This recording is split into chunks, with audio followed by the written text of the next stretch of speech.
Well, thanks a lot, Ken, and again, welcome everybody, especially the newcomers that may be in the group, but a warm, wintry welcome to all of you. We were sitting around a couple nights ago kind of in disbelief that this is our 4th annual Roundtable Awards show. We've been doing the Roundtable itself, a monthly webcast, for almost 4 years now.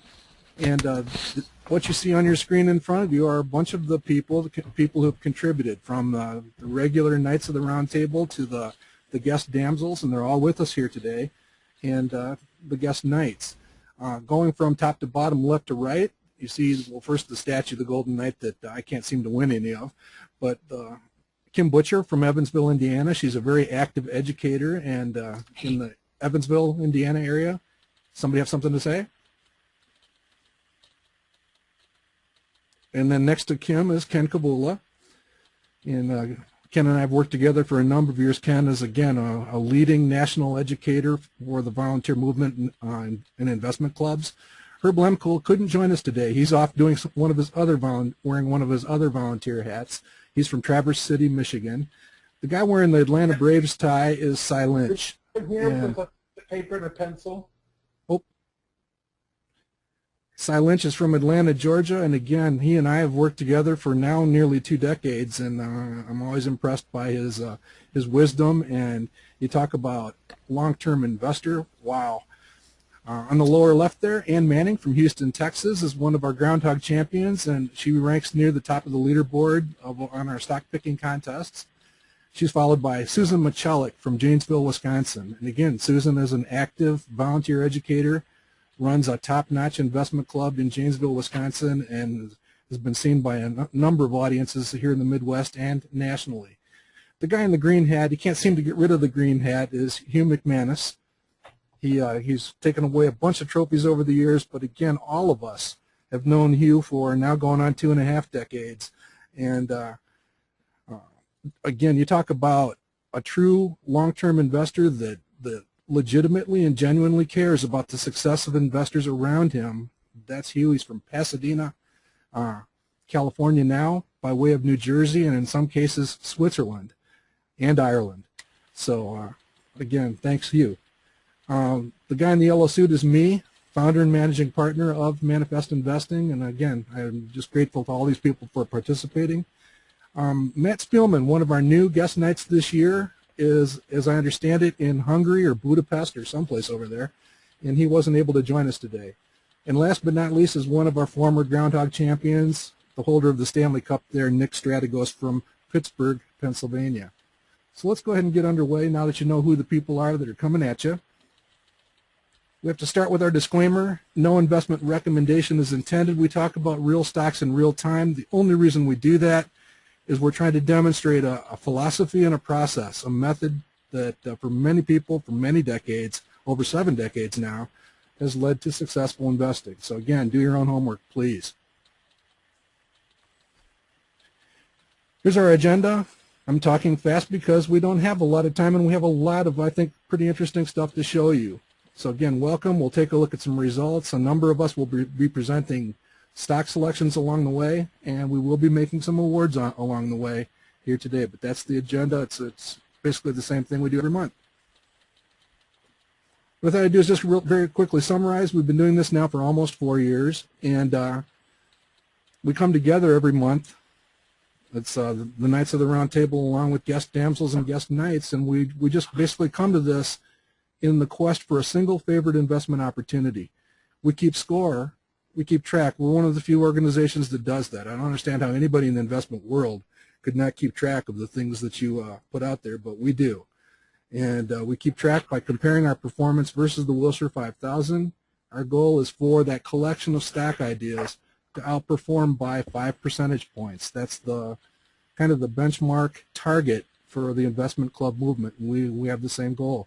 We also like to see us our selections outperform the market 60 to 70% of the time. That's a very close cousin to what many of you know as the rule of 5, kind of a probability thing. Very quickly, we still can celebrate. This is a look at our longer-term results. You can see that the last year has been incredibly strong. Again, we take this seriously, and some of the stuff you see turned in that you're about to experience is pretty cool.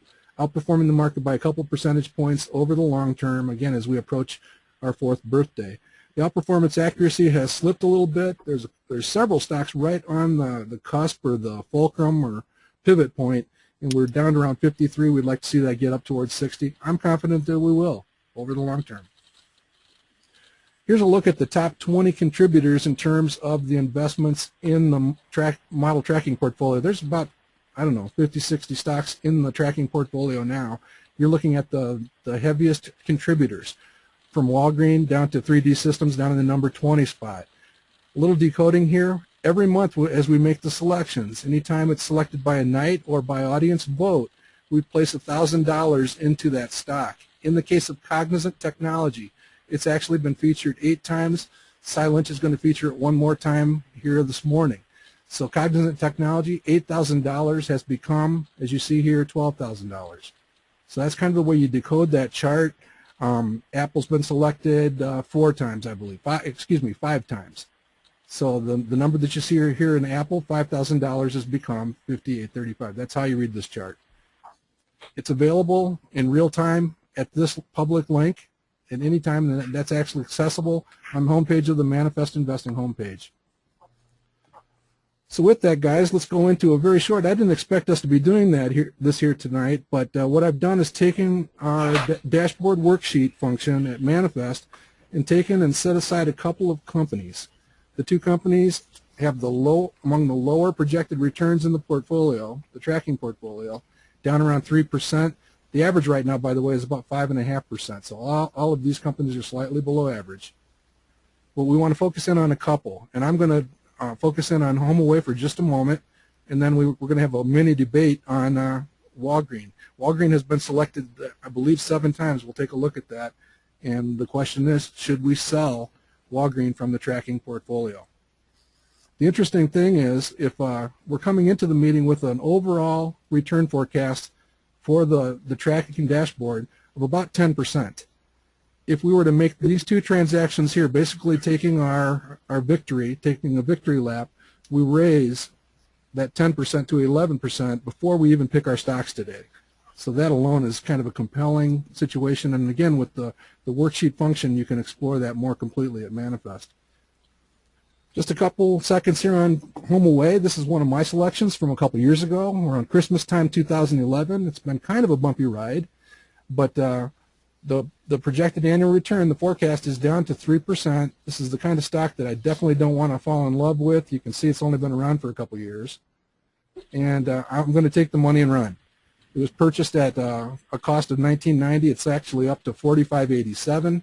So we've actually outperformed the market here by 26%. And we're going to basically put that one on ice, take a victory lap, and slap that one away. Okay? Ticker symbol AWAY. I love the company, just don't like the price right now. Now here's our debate. We've actually selected Walgreens 7 times. In fact, Walgreen was the winning selection in our first annual best selection back in 2010. One of the last things I've won around here. Just taking a look at it, it's down to a relatively low forecast. Without question, it's an exceptional quality company. It's it's right up there on the top of the leaderboard, but the stock price has taken off. In fact, it's taken off quite a bit here in the last month. I actually added this green bar, which wasn't available yesterday. It'll start to be available because this is for February. But again, you see this return actually diving down into low single digits. You notice that it's been selected by 3 of us, including Hugh. I guess Hugh gets 4 votes here. Guys, what do you think? What do you think? What do you feel about this? Mark, if I were managing a regular portfolio, and if I held CVS as we do, I'd certainly be looking real carefully at Walgreens. I love the company. I love what it does. I think long term it has real growth potential, but I think maybe it's a little bit ahead of itself right now. And I think we can find some great blue chip companies that are going to give us a higher par than Walgreens. What are your thoughts, Hugh? Yeah, I agree. I didn't think about the fact that CVS is in the portfolio. It's a really good point. And Walgreen has done spectacularly well for the portfolio, as you can see from the average costs down there. You bought it, wow, really inexpensively just back a few years ago. The suggestion, and it has really rocketed in very recently, and I'm not too sure what the news is, whether it's going to buy Marks and Spencers in the UK, which often means that the price kind of relaxes after that. But the suggestion I had made is that we go down the route yet again of a covered call. And a July covered call on this stock, the last time I looked, was something like $3 and change. Let me see if that screen will come up. $3.35.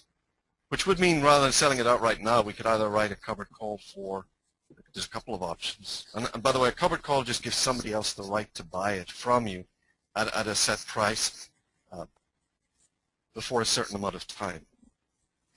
So in other words, that if we could give somebody the right to buy all our shares away at $70 before March, anytime before March 14, and we would get 19 cents a share for selling that right. That right lasts 2 weeks. If we want to extend it for 3 weeks, you can go and look at option prices to see all of this. Okay. And you get a little bit more. But that was my thought, to write a covered call. And the nice thing about these weeklies, as they call them, and to my chagrin, they spell it W-E-E-L-K-Y-S. If we wrote a covered call, say, for $68.50, we get $1.59 a share out of that right away. And you know, somebody buys it, we get the $68.50 per share as well. I'm just sitting here thinking out loud. We don't have a lot of time to cover this subject, no pun intended, here today. But I'm wondering if maybe we couldn't do covered calls against the perhaps Hughes. Why don't we do this? If we vote on selling it now, we monitor what would have happened had we done the covered calls, and then use that as an educational item later. Yeah, I think that's a great idea. What do you think, Si? One thing on the covered call, and I will confess I have never traded an option in my life, so I have no personal experience, but I know a little bit about covered calls, and I've attended a few classes. And while you should never sell a covered call unless you're willing to give up the stock, my understanding is unlike trailing stop losses, in which case, you know, if the order in fact becomes a market order you're going to sell, you just don't always know exactly the price. Covered calls are almost never actually exercised, from what I have understood. That people who deal in options. You know, they trade the options. They don't usually close their position. So, yeah, that's one of the. Well, so in other words, what I'm kind of saying, and again, we don't need to belabor this point, especially since, as I say, I'm only passing along what I understand, that if really your intention is to sell the stock, covered call is probably not the way to do it. If it's in the money at the expiration date of the option, it will be automatically exercised. It just has to be a penny in the money, as they say. Well, I'll tell you what. I like Hugh's suggestion. Why don't we go ahead and vote on selling Mark, it, but then use it as. Go ahead, Ken. Mark, could I modify the suggestion? Why don't we close out the first 3 holdings? We know what we'll get for them. We know we'll sell them tomorrow. And then why don't we put covered calls on the last 4 holdings, and then a month from now we can compare how we're doing on the 2. That sounds okay. That sounds good. I'm okay with doing that. Uh-huh. But if it really works out, I want to go back and do the covered call thing. Can I All right, let's do it that way. Yeah, go ahead. Okay. I have no problem selling the Walgreens, and I think it's a good idea. But I think one thing that we sold last year, and I'm not saying it because it was mine, because I agreed to sell it. You never know what is going to happen with these. And oh yeah. I think you have to feel good about when you sell something. And if it goes up, it goes up. If you feel good at the time, you know, that you're selling it, then you should sell it. Very wise. And I agree with you 150%. I made the suggestion that I made only for educational purposes, so that we have something to talk about next month about, you know, I think it's important that we teach people a little bit about this strategy. No, I agree with what you're saying, Ken. I think this is an excellent idea to do this, but I just think people need to realize if you're comfortable selling it, then go ahead and sell it. Mm-hmm. You never know what it's going to do. It could drop. So if you're comfortable, go ahead and sell it. Yeah, now, Mark, just to keep us up to date, Dan from North Carolina is suggesting that you buy a put rather than selling a call to achieve downside protection. Yeah, and what I'm hearing, and I think we need to call the question and bring it to a close, though, is just this notion of let's do this as a case study, and let's do it as an educational case study, and show what happened, what decision do we make, how do we make it, what option do we buy or sell, and then take a look at the impact over the next month. I think this is a great idea because it lets you peel a couple layers of the onion, and it gives an educational forum for everyone to keep on learning. Okay, sounds good. Are we unanimous then on putting together that case study and doing it that way? Yeah, I think sounds like it. Okay, and McManus, if you run off with more trophies because of this, I'm going to be bitter. All right, speaking of trophies, let's move on then. Best selection for 2013. And we have to give out 3 statues to begin the day. And go ahead, guys, take a bow. 3 of the Golden Knights are headed towards, and in fact, for the first time ever, the audience, and I've got the minions up there. The audience, Ken and Cy, were all in favor of Priceline back in March 2013. And you can see they've basically knocked it out of the park so far. And I will remind everybody that Cy and I came to this conclusion about buying this stock independently. We weren't colluding prior to the meeting. We both brought it to the table independently, and then the audience agreed with the 2 of us.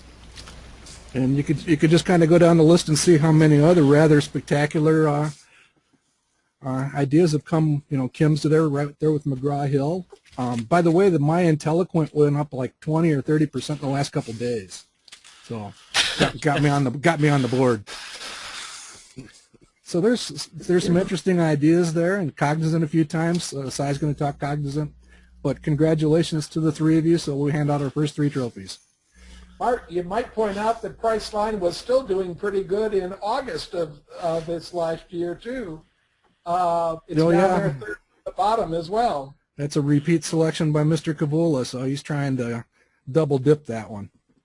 Right. And the lesson there with Priceline and perhaps with Cognizant as well is that don't, just like you don't always want to get on a bandwagon just because there's a bandwagon, don't necessarily be afraid of a stock that has had success if you think the potential is still good. I mean, look at, we got in at Priceline at just less than 700, and it had gone up, about 30% to where Ken picked it, and see, he's still on the leaderboard. Absolutely. So. Yeah, and I don't know what to tell you guys other than there's a little foreshadowing there with the number of Cavulas on that chart. Makes me kind of nauseous. But I think we have a very smart audience. All right. That's right. There's a lot of audiences. Absolutely. Let's turn it over to Mr. Strategos from Pittsburgh, and he would like to present Stericycle this morning. Good morning. Thanks, Mark. I appreciate the opportunity to do this. Are you going to control the slides for me? I can. Just tell me where you want to go. Go ahead and move on to the first one then. Okay. To talk about Stericycle, this company was founded in 1989. Their whole business is built around helping protect people and brands, promote health, and safeguard the environment. They do this through many different channels that they have set up. The first one, and probably the one that most people are aware of, is biohazard waste disposal. They work in the medical area and with sharps disposals. When you go to your doctor's office and you have a blood test done, or they use a tongue depressant or something like that, and they throw it in that little red box right there, you're going to find that this is a Stericycle operation. They provide the boxes. They actually provide the disposal. I was a little interested in finding out what they meant by sharps disposal, but Kim, who's in the medical field, will probably understand this better than I. But it's really anything that's sharp, needles, blades, anything like that that are used in the normal treatment or medical procedures. So they also handle disposal of those types of waste whenever they're completely used up. The next area that their business works on is environmental. Could you go back, Mark? Yeah, I'm sorry. Environment. That's okay. Compliance training. They do a lot of compliance training around many of the alphabet soups of places that have rules and regulations that many of these companies, medical companies, pharmaceutical companies, and related have to be aware of. So they train the staff at these companies on how to comply with the laws and the rules. And those include things like HIPAA, the Health Insurance Protection Acts, the High-Tech Acts, being ready for recalls, and one of the things that they're probably most important is the hazardous communication to employees to be aware of when there is a hazard and they need to deal with it. Go ahead, Mark. The next area they work in is pharmaceutical returns and disposals. I mean, we all look in our medicine cabinet and there's a prescription where we didn't quite finish everything, or it's outdated or old. They deal with those returns and disposing of those outdated pharmaceuticals, probably also through the pharmaceutical companies. They build expert solutions where they become a sole source provider for many of these things within a corporate setting for some of the big companies in the pharmaceutical and medical waste and essentially those kind of companies. They deal with sustainability and protecting the environment. They deal with the hazardous waste management that's related to many of the things we've seen. They've also started some new lines of business. The first one is what's called their communication solutions. And basically they're building backroom networks, if you will, for small customers to be able to provide them with communication ability to talk to their patients. It includes things like schedule reminders, calling their call center for test results for a patient, dealing with things like that. So it gives a one-stop shop for maybe a small medical office that may only have a one doctor, one nurse type of an activity, or doesn't have the full facilities to be able to do that for their patients. And they've also gotten into containers and mailbacks and also other systems. Go ahead, Mark. Right now, Stericycle is a small player. They hold about a 15% market share. And according to them, it's about a $15 billion global market. So you see there's quite a large market, and it's growing at a pretty rapid rate. They have a very loyal customer base. 566,000 customer accounts they have in there. So losing one customer clearly is not going to impact them. Many of these customers are what they call SQ, or small quantity. 546 of them. So that's about 95% of their customers are this small hospitals, small blood banks, things of that nature. Their clients include pharmaceutical manufacturers, medical and dental offices, veterinary offices, biotech and biomedical companies. Retail locations are becoming more and more using their services also. So you see they have a very strong customer base, and even their largest customer is less than 2% of their services. Go ahead, buddy. The industry that they service is a highly regulated industry. Many laws and rules are around disposing of biomedical hazardous materials. So they're in an area where there's constant regulation, and in the U.S. you can see the hodgepodge of alphabet soup here of all the different industries and all the different agencies that regulate this industry, DEA, EPA, FDA, OSHA, et cetera, on down through. This regulation and just the nature of the businesses they support insulates them in many ways from economic cycles. People are going to get sick whether the economy is moving up or moving down. And so they're going to be doing the testing, the blood testing, and using the materials and everything like that need to be need to go out. They do have a very predictable revenue stream, which was something that I was really excited to learn about. Over 95% of their revenues are under long-term contracts that have automatic renewal clauses in them. So they don't go away easily. And generally they have pass-through price increases. So when Stericycle gets a price increase on their materials, they can pass it through right to their customer. And it's built right into the contract, so there's no question. The other nice thing too about Stericycle is that they are expanding into an international presence. So they're not just in the U.S., but they're in Canada, Mexico, South America, Europe, and Japan. Go ahead, Mark. So how are they going to grow going forward? They're going to continue to focus on their small customers. They're the ones that are more likely to outsource, and they're easier to upsell. They also provide a higher gross margin than most of their large customers. So that focus on the small customers can be important for them. They're going to leverage a couple of new products that they have out there in the OSHA safety and compliance area called Stericycle. They're going to expand their sharps management services. That's the needles and blades and et cetera. They're going to continue to expand their pharmaceutical waste disposal activities. They're going to grow these two new areas that they're developing, the patient communications and the regulated recalls and returns. Those are really important, again, for those same small customers. So they really, truly are going to grow other areas also by focusing on their small customers. They are going to target strategic acquisitions. They've made many acquisitions over the course of time. I believe I saw a number something like 350 strategic acquisitions that they've made. In fact, in the last quarter, in reviewing the transcript from their management meeting, they said that they had 8 strategic acquisitions in the last quarter. Those acquisitions, 1 was domestic and 7 were international. And when they were asked about it, they said, well, that domestic one was in the communications area, and they said, no, it was actually a Canadian acquisition that was in the communications area, and somebody chuckled and said, well, that sounds like domestic to some of us. And then the last thing is they are going to continue to focus on that international growth and expansion, and those purchases that they made, with 7 of them being international, certainly bears that out. So if we take a look at the lines, this is your up, straight, and parallel, just like Ken taught me a long time ago that this is what we're looking for. But I do want you to focus on a couple of things. It's not quite truly all up, straight, and parallel. It looks like there's a couple of little bumps in 5-year segments. If you look at the 2004 through 2009, the line rises above the trend line a little bit, and then from 2009 to the current year, the line kind of rides along the trend line. So those 2 bumps, when I took out the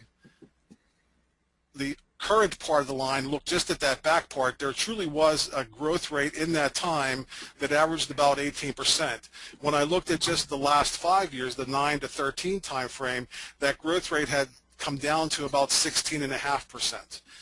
And when you look at that, it looks like that downward curve is going to continue for the next year or 2 when you look at the analysts, because the analysts, S&P analysts, the analysts that reported on Yahoo, they're all looking at about a 12% growth rate, 10% to 12% growth rate in the next year or 2.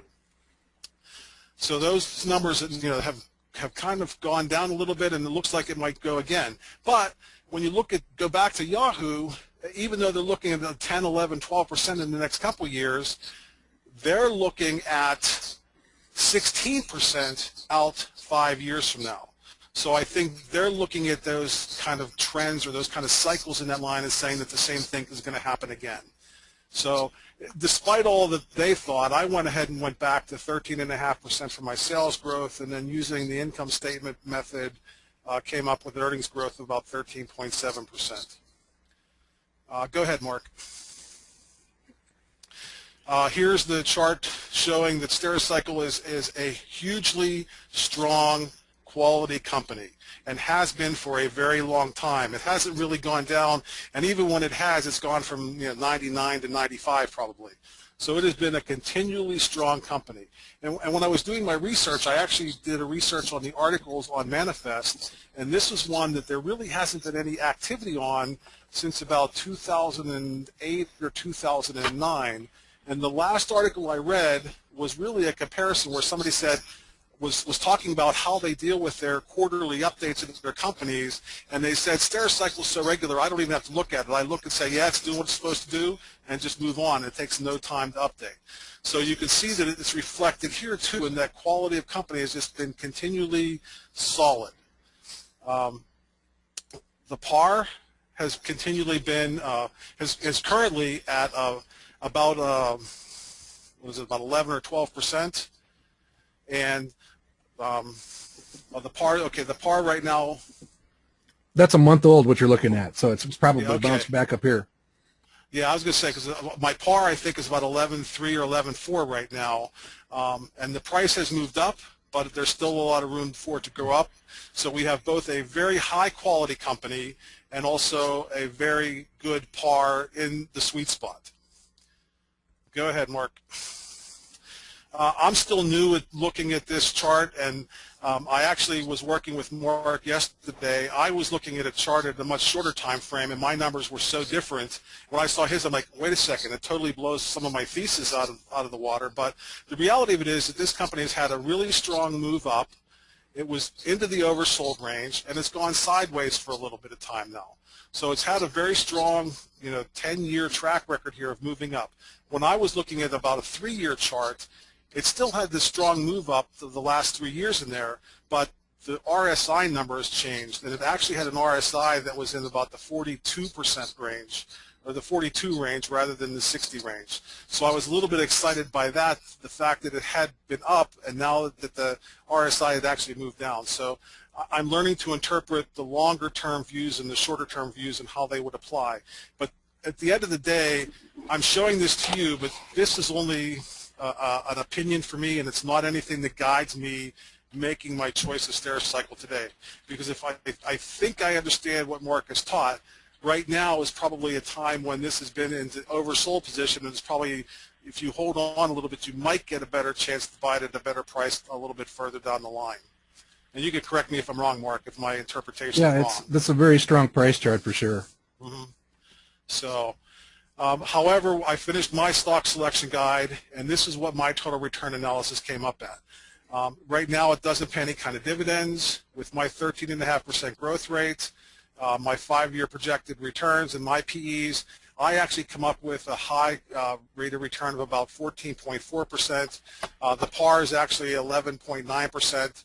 With a quality rating of 99. So my expectations, even my average expectations, are in line with the par. So I think this company has a good potential. Here is ultimately the eagle that works out to the 11.9. I accepted everything that was there. I was okay with everything.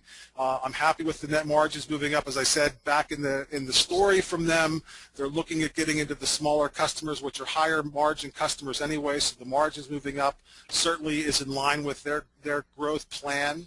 The PE ratios I'm comfortable with, and so at the end of the day, literally yesterday, I went out and bought 100 shares. Wow. Eating your own cooking. I'm going to put my money where my mouth is on this one. So right. If I'm standing here next year with an award, I'm getting a double award. There you go. So, all right, well, thanks, Nick, and we'll probably hold questions until afterwards, but Nick will stick around and see what we can do there.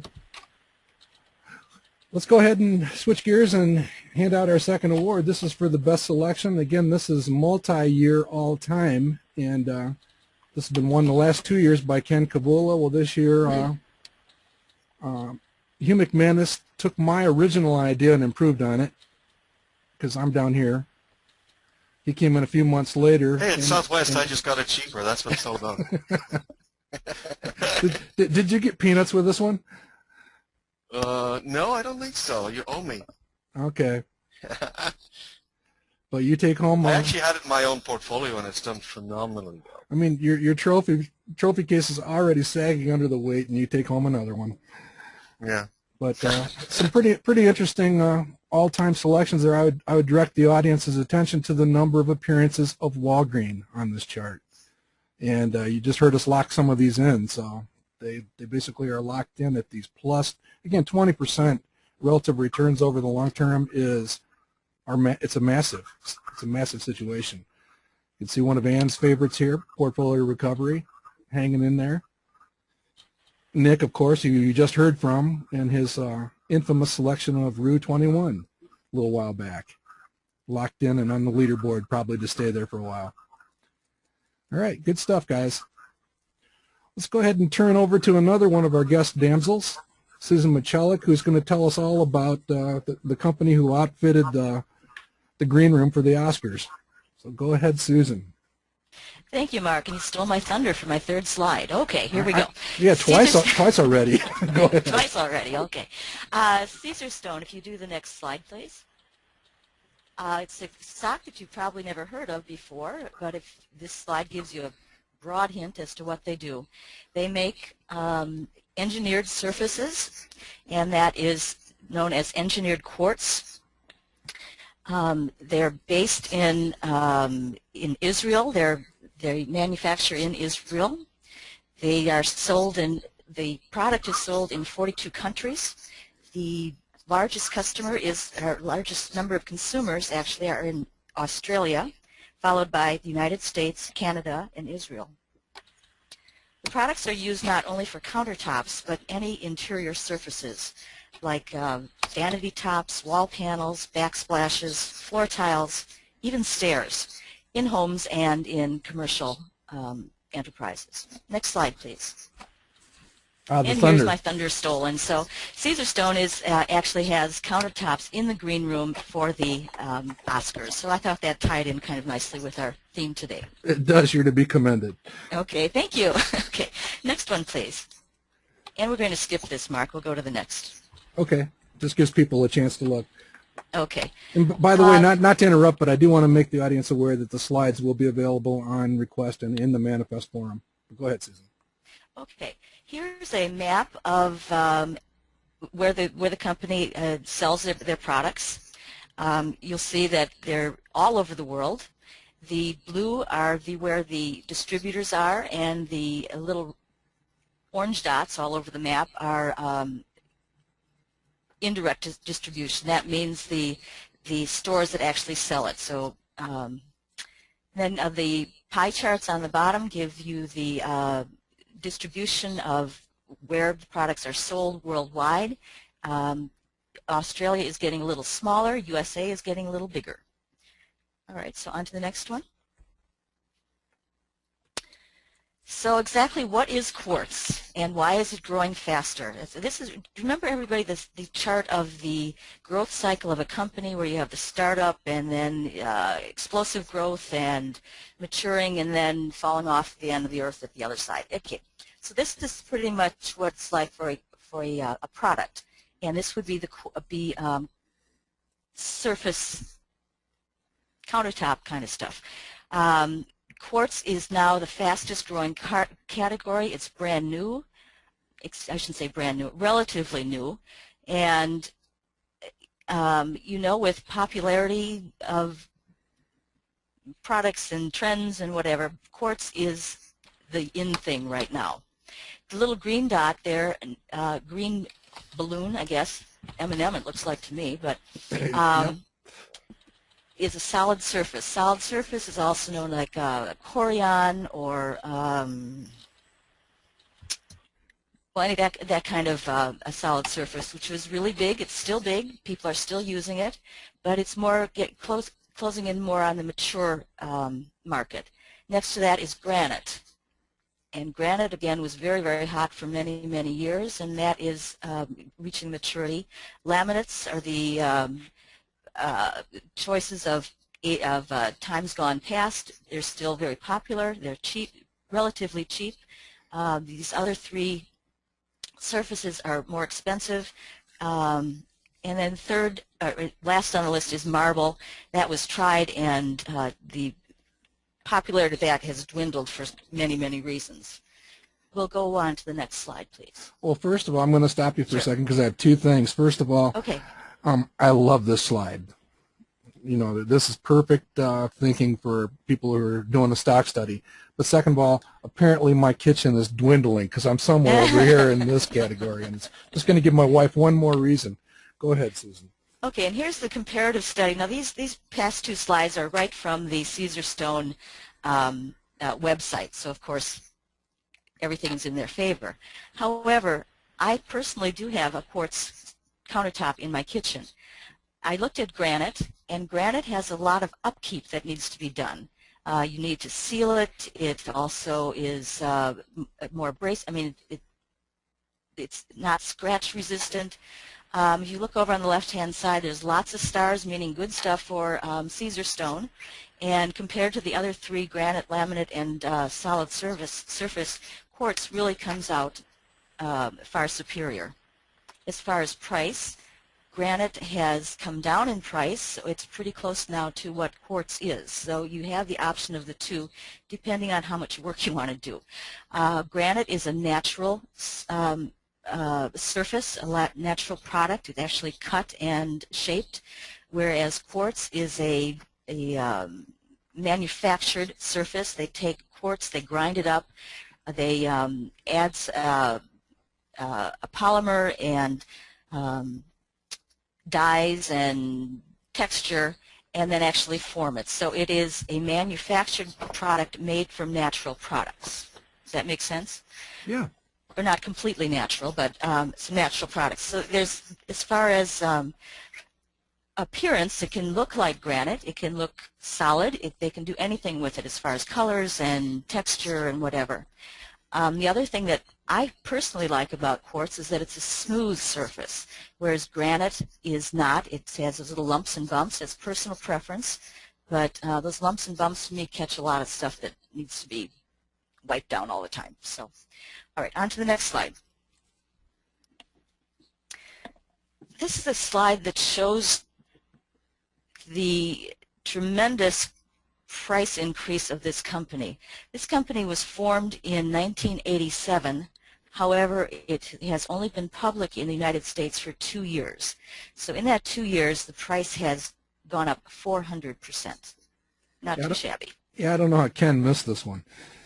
Yeah, you know, and Mark, you had asked me where I'd found this stock, and I really don't remember. It probably was mentioned in passing somewhere, or maybe I bought it last August in my personal portfolio, and maybe it was because I saw the good quarterly report, and it might have been like an Zacks or I don't know where, but that may have caught my eye and started my investigation of this. Keep digging for that. Go ahead. So, right. So again, this is another slide from the Caesarstone website, and it shows strong growth, profitability everywhere, 20%, 29%, 27%. So we can go on to the next. On to my SSG. Well, the SSG was very difficult to do for this company because, first of all, there are really only 2 years of history. It was, like I said before, with IPO in 2012, so we don't have a whole lot of data. We do have 4 years of data of earnings and sales and pre-tax profit, but not any prices to go along with it. So the sales growth in 3 years was up 20.8%, 2 years up 17.2%. It is a small company. Earnings, according to sales growth. Earnings growth 3 years up 19.5, 2 years up 30.5%. So the market for not only countertops, but hopefully the whole housing market is starting to recover, crossing my fingers, in the United States. And that bodes well for this company, that people will be putting in kitchens or else remodeling kitchens. The debt to equity for the company is very low at 6.2%. And then back onto the quarterly figures, and these were reported as of, or at least the quarter ended in December of 2013. The sales were up 27% and the earnings per share up 53%. So the company really seems to be taking off. The pre-tax profit margin is up, and it's up dramatically. If you'll see, you can see that actually on the graph itself. You see how I would put that arrow between the green and the pink showing the pre-tax profit margin. You show the net margin, which is still good, but the pre-tax profit margin is even better. It's getting closer and closer. Pre-tax profit and sales getting closer together. And the return on equity, again, it's only for 1 year, but it's 27.6, which is excellent. We'd like to see something at least 15%, 20% is excellent. On the right-hand side of the chart, you'll see, oops, back there, you see the little dots, and those are estimates by Credit Suisse, and those dots, because of those dots, actually I put in my estimate growth at 20%, put in the estimates, and they all seem to line up pretty well. So that's what I use for my estimated growth in the future for this company. It's 20%. Now we can go to the next page.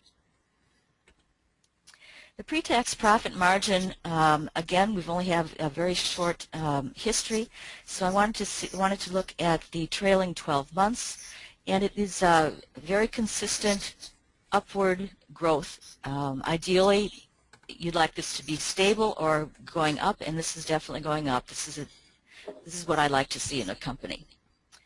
Next one, please. Now gets to the hard part of this SSG because there is so little history. Selecting a high PE was difficult, so I just used 30 because it was close to what it was last year. A lot of these are just guesses. I did some, and then for the estimated low earnings per share, I used the future 12 months earnings per share of 1216. For choosing my low price, I chose 75% of the current price, which is 42. You will notice on this page that the current price right now is very close to the high price. When I started looking at this 3 days ago, it was $55 a share, so it's gone up a little bit since then. Next slide, please. So down to the bottom line, or my bottom line that I like to look at is the projected average return, 5D, 8.2. That's probably a little bit lower than I'd like. I'd like to see at least 10 or 12. I'm not greedy enough to want 15. I'm happy with 10. 8.2, well, I hold it, so I'm going to keep it. But if I was looking to buy this stock, I might want to wait for the price to come down just a little bit. Okay, on to the next one. So what are the risks or the things against buying this stock? Well, first of all, it only has 2 years of public history. It's very thinly traded. About 75% of the shares are privately held or held by Caesarstone and somebody else in Israel. So there's only 25% of the float out there. There's very sparse analyst coverage. Even Manifest doesn't cover it. We will next week. Okay, Credit Suisse follows it. Value Line does the extended or expanded version, which gives you numbers and not much else. Really can't find much analyst information. The other real risk in this company is that there's only one company that supplies 50% of their raw material in quartz. They get their quartz from Turkey, India primarily, and one of the Turkish companies has 55% of the raw material supplying, so that could be a problem. Another possible risk is the fickleness of the consumer. You know, what's in today isn't always in tomorrow, but I believe right now the cycle of the life cycle of the countertop interest is in quartz, so it may be good now. I don't know if it's going to be good in another 5 years. So another one possible risk is it's headquartered in Israel. We know all about the conflict in Israel and the whole Middle East, so that could be a problem, something to keep an eye on. Next one. But then the positives are that the housing market is hopefully more active. There's been an increased popularity of quartz countertops, especially in the U.S. They do have worldwide sales, so you don't have to worry about one particular country or economy. And it also is showing strong growth rates, excellent return on equity, and increasing pre-tax profit margin. And that's all I have, Mark. All good things. Very good stuff. Thanks, Susan. Again, we'll probably have some questions afterwards. Just want to repeat, the ticker symbol is CSTE. And nicely done. Thank you, Susan. All right, let's go on to another award, and this one is Best Picture. We generally take one of either our stock presentations or educational segments over the years. These have been some awesome stuff over the years. Even though the transaction didn't work out, Ken's presentation on the Chinese company Hogs in our first year is legendary. And if you haven't had an opportunity, I'm going to put it in the notes to this session on the forum, a link to Hugh McManus's More Spock, Less Kirk from 2011. And I have to say Size Teva presentation was also outstanding. This year I threw 3 names up there for, actually 2 and 1 in the nomination process because Ken Kavula doing this Matthew McConaughey being nominated multiple times. The Polaris presentation is highly recommended. That was back in April 2013. He talked about a little bit of that on the red carpet. And one of the most frequently viewed sessions or segments that we've ever done is Ken's presentation on disruptive or transformational technology back in July. And the link to that is right there. And I've heard from a number of people that were extremely impressed with the way Ken dove into that area. And then I provided a little presentation on Eddie Elfenbein's Crossing Wall Street. If you're not familiar with Crossing Wall Street, I'd suggest that you take a look at it, especially from the perspective of either a stockholder or a stock watcher. As he covers 20 stocks regularly, he thinks like we do, and his 20 stock picks, he's now a Groundhog participant also, his 20 stock picks have outperformed the S&P 500 for 7 consecutive years. He's the only person in the world that can say that. So it's a really interesting thing to take a look at. And in giving out the award for this year, I'm giving it to myself because it's my only hope for an award this year. So, sorry, Ken. We'll have to arm wrestle over that one later. Apparently, the truth has now come out. We have long suspected that the statistics keeper influenced the statistics, although not very well, since you usually don't win. Well, I'm just saying, I am the Academy when it comes to this category. You do what you have to do. He with the pen makes the rules, right? Yeah. Well, it's my only hope, and on the scorekeeping side of things, that's lousy. I tried standing on my head. I tried bribing the accountants. There's just no way, guys. All right, enough of that. I have a statue just to make me feel better. All right, my selection is a repeat this month, so I'm not going to spend a whole lot of time on it other than to say that it is Apple. You're looking at a snapshot of our Sweet 16. There's actually only 14 qualifying companies this month. It really is tough to shop, as I'm sure Hugh is going to talk about here in a few minutes. But this is the companies that made this list on the basis of decent return forecast according to Manifest. And again, that's a consensus forecast. Decent quality ranking, and then just for side-by-side comparison of opinions, and that's what we talk about in this month's newsletter. The Value Line opinion, the Morningstar opinion, again, lower is better. Price to fair value, a lower price to fair value would suggest a company potentially on sale, and then also the S&P opinion. And it can be kind of fun to look at how these analysts and research firms compare side to side. Some really good studies on here. Notice that FOSL, who Ken is going to present, makes the list. Cognizant was an inch from being on this list, so interestingly enough. By the way, check out that one and where it landed when we covered it. We will be covering it at Manifest Investing. You just heard all about it. Some excellent studies here to be taken a look at, but Apple, again, is the most widely, this is for the Manifest 40 designation, the most widely followed company by our subscribers. I still think the price is fairly attractive in the low 500s. Here's the other reason. Fortune was out with its most admired company list just yesterday, and Apple tops it again. So it's a formidable company. All of those companies are worthy of a study. It's maybe almost a standing pounce pile. Anytime they go on sale, they probably should merit our attention. Those 10 companies on the left. And just real quickly, a look at the overriding assumptions, the basics. High quality company, decent return forecast in the mid-teens, and to get that you only need 10% growth. Again, very large company, so I put only in quotes, but decent and stable profit margins and a PE ratio of only 14. So I believe that they could actually improve on those top two. Maybe not, the growth might be a bit of a challenge, but again, we're talking about a company in low double digits, and just a fairly compelling choice. I believe that this will be the 6th time it's been selected for the portfolio, So it still only represents somewhere between 2.5% and 3% of total assets. All right, quick look at the price chart just over time, just to show that it goes through these swoons. We know that these swoons happen. You just accept it with a company like Apple. And I think we're basically coming out of one of those swoons and still coming out of one of those swoons, much like we did a few years ago.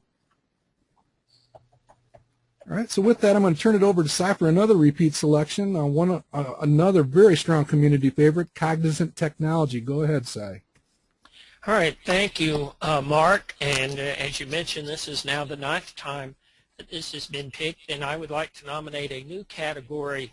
Perhaps you can find it and pull a slide together before the end of this presentation, and that is the most stubborn and repetitious. Awesome. Since awesome. I think many of the Cognizant picks have been me, though I think maybe the audience has joined in a few a couple of times. We'll call it persistence. If it's you, it's going to be persistence. All right, there you go. Thank you for addressing that up. Again, I won't go into great detail on Cognizant since we have presented it a good number of times, and it is a community favorite, so you all generally know that they are in the IT consulting business. And you can see here nice up straight parallel history and the couple of years of projection going forward look consistent as well. The company does have some bumps occasionally in prices. It seems to be susceptible to technologies, whether it's in favor or out of favor on Wall Street. But the company business itself just keeps chugging ahead regardless of the economy. You notice back in the Great Recession, their Mark has marked out the 2008-2009 to highlight the consistency of the last few years, but notice even back there you did not have a huge hiccup in the company, unlike some of its competitors.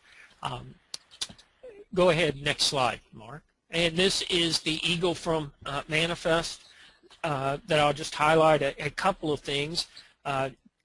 Really, what attracts me about Cognizant at this time are, on this chart, let's call it the top line and the bottom line.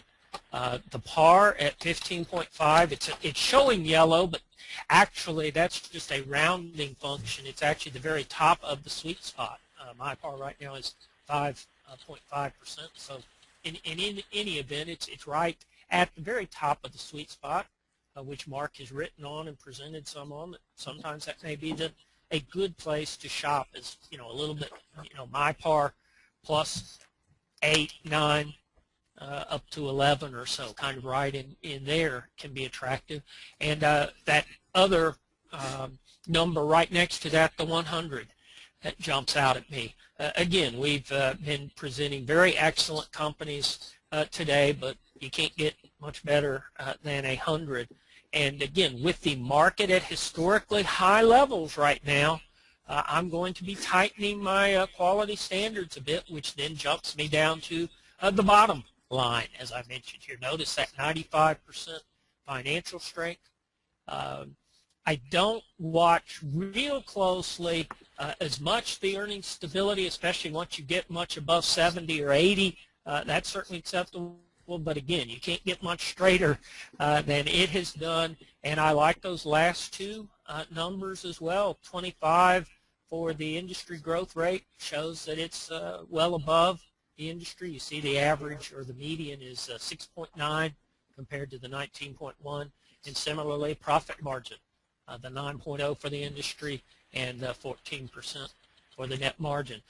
Again, to wrap everything up, Cognizant to a great extent could be the best of all worlds. If you like a company whose price performance has been good fairly recently and over the last year or so, Cognizant is your candidate. The stock price has been going up, so it has some momentum behind it.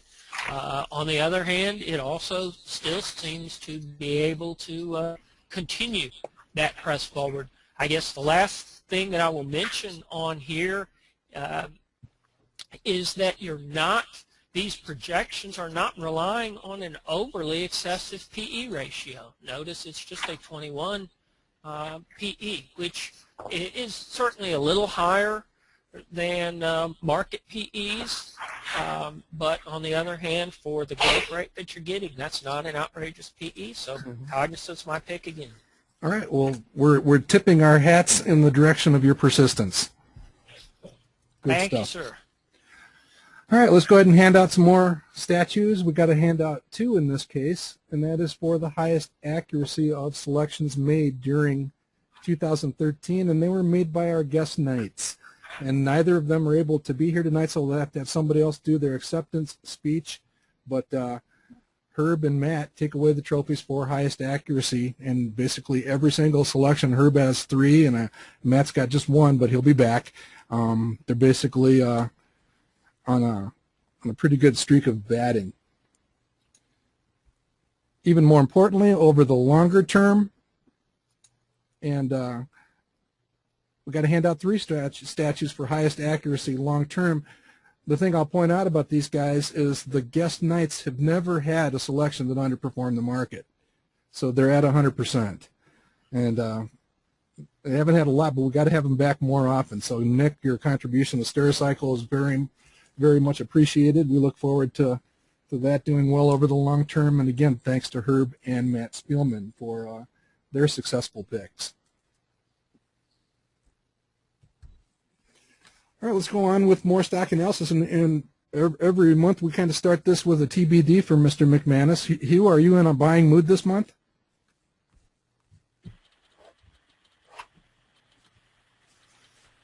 I was on mute there. No, I sent an email to your other date and said I was passing again. Both because there's time constraints here and also there's not a lot out there to buy. Yeah. Shopping is a little bit difficult.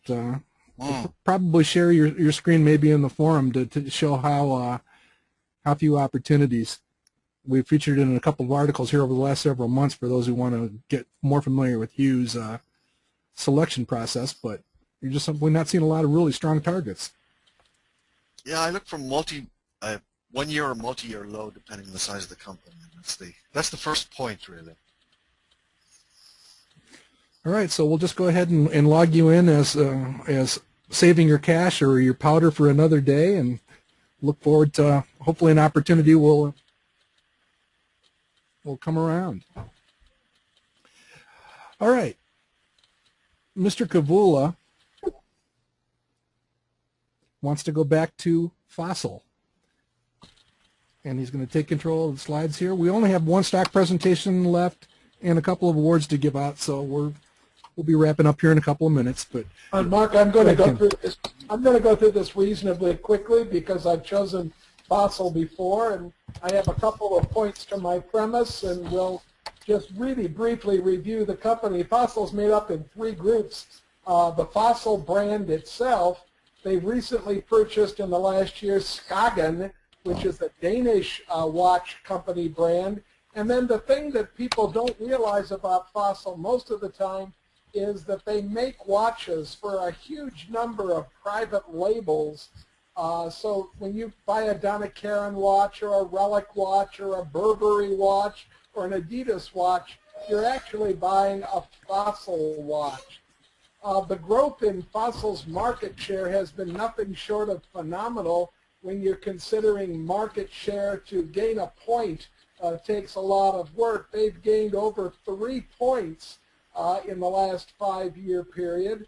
This category is watches under $1,000, and they've taken most of their market share gain from the traditional watch companies that you would find in any department store. They sell $1.7 billion in the Americas. These slides will be available on the Manifest website. Give us a couple of days to get them up, but then check events, check recent events, and you'll find the slides. I've taken these slides directly off of the FOSL website, so you can find a more complete presentation on FOSL on their own website. Here's FOSL's European sales at about $1 billion, mainly in Germany, the United Kingdom, and France. and they're just beginning to penetrate Asia. They have $500 million in sales. Japan, South Korea, Australia were their three traditional markets in Asia, and they're just beginning to move into China and have major distribution in China. Notice one of the opportunities in Asia is the Swiss movements that FOSL advertises. There's a lot of cachet to that word Swiss attached to a watch, and FOSL's making a lot of movement on that. When you look at market share for watches in the various markets, you'll see that they have plenty of room to grow. They're about a little bit less than half of the market share in the United States, but in the Americas that is only a quarter of the share, and you go over to the Asia Pacific and they're less than 2% of market share. So all these orange places are places where FOSL can grow their business, and they're growing by a combination of increasing their own brand, increasing these private label brands, and then making judicious acquisitions where the price happens to be right. I'm going to move real quickly to my SSG of FOSL, and what you're looking at right here is a SSG for FOSL. I have adjusted some numbers. If you'll look at the most recent FOSL annual report and do some reading, you'll find they took a one-time only charge for some labor costs. They had a dispute with a labor organization, and there were some one-time only charges. I've normalized those out. I'm ending up with lines that, especially in the last 4 or 5 years since the recession, are showing significantly good growth. I'm turning this over pretty quickly here. FOSL operates on a pretty decent margin for any kind of a fashion company, and that margin has stayed relatively consistent now for the last 3 years, maybe even longer, depending on your definition of consistency. FOSL is carrying a relatively small PE value, but if I adjust out the low PE during the recession, I see that it's trading at about its average PE. And when I put in my numbers for growth and my numbers for PE values, I get a par value which is in 1/10 of the par value for manifest investing. So I have a lot of confirmation and some validation on the SSG that I'm running. I would urge you, if you're using data as reported, I would urge you to do a little bit of reading about the one-time only charge FOSL made, because that one-time only charge really does a lot to make the last quarter look really, really bad, when in fact I'm not convinced that that's going to be something that has a long-term impact on what the company does. Usually I hate this next reason as a reason to be buying, but folks, I just really do believe that this extraordinary weather has impacted the entire north and northeast of the country, maybe even going as far south as Tennessee and northern Georgia. And I really do believe that people have been hibernating in their cabins in their homes, and in many cases unable to really get out and do any shopping. I do look for a bounce back in retail sales as the weather improves and as people just get out and are able to drive around and walk around and take a look at what's available. I think there's a lot of bored people out there right now, and I do know from personal experience that shopping is a recreational activity as much as a necessity. So I am using my thesis to buy into this company right now, which has seen a slightly reduced price. I think that it has the power to bounce back, and I think probably a par of 11–12% is doable going into the future. So I'll place FOSL on our list of companies for the moment. Fantastic. Well, thanks, Ken. I hope we're right, because as you know, that was a joint recommendation or a joint selection that you and I made a little while back. So Sorry for holding you back. I want to go ahead and switch the screen back to me. We'll finish up with our last couple of awards. This is kind of the point in the evening where the band is warming up, but we have a couple major awards to give out, kind of like Best Director, Best Picture, that kind of stuff. And there you see the data from Value Line, which is also normalized, as Ken was talking about. Okay, this is for Best Performance in a Leading Role, and it's the highest relative return for the year, 2013. And we actually were thinking about renaming this award the Hugh McManus Award because he's won it the first 3 years. But this year, Ken did sneak in. Well, he didn't sneak in. He stomped the field. We're changing Ken's name to Enfuego. And he actually had a relative return himself as a participant here of plus 18.8%. His selections are right there for you to see. And from Priceline, Polaris, 3D Systems, Mesa, he had quite a year, including Priceline twice. And you just heard his repeat selection on Fastenal, not Fastenal, FOSL, down at the bottom there. So we're hoping for better days from FOSL going ahead. But again, just a standing cyber ovation from the audience. Nice year, Ken, and Mark, I will remark that in my own personal portfolio, I've added to 3 of the 4 bottom feeders on this particular list here. I still have a lot of confidence in all 4 of those that are underperforming at the moment. They're relatively recent picks, and I have a 4 or 5 year time horizon. So right. I'm pretty confident about this list of stocks right now. Yeah, and just to reinforce that, our community doesn't look at these and see bad things. We basically go back to the stock and figure out where that stock is going.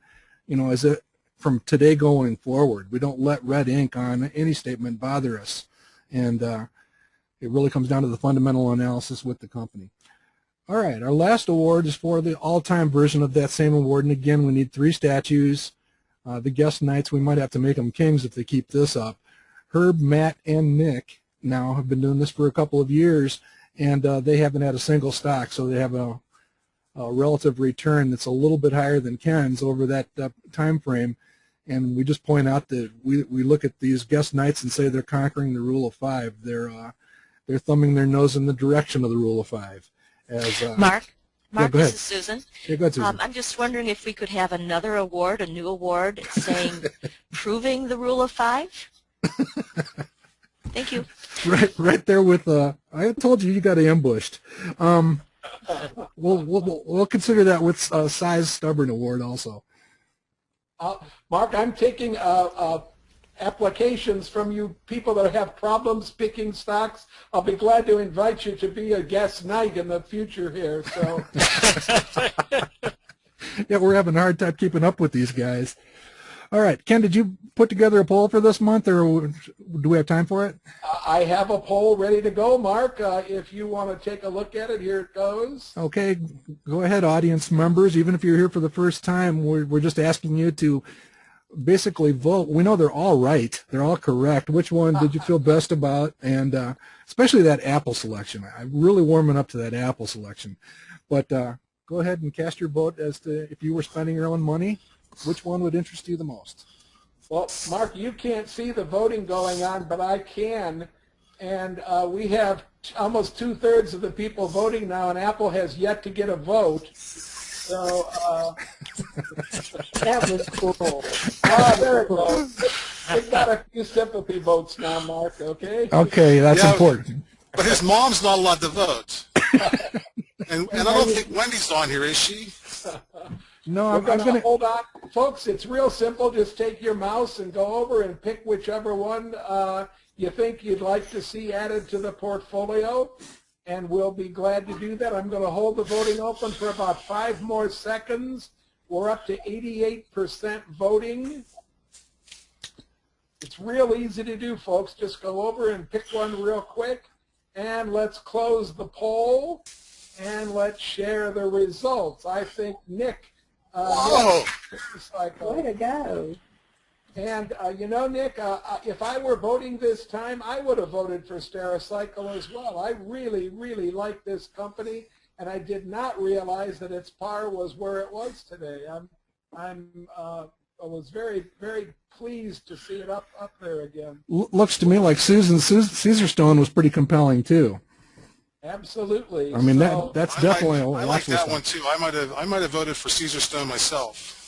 Okay, so we're going to add another holding for Stericycle, so it'll go into the portfolio twice.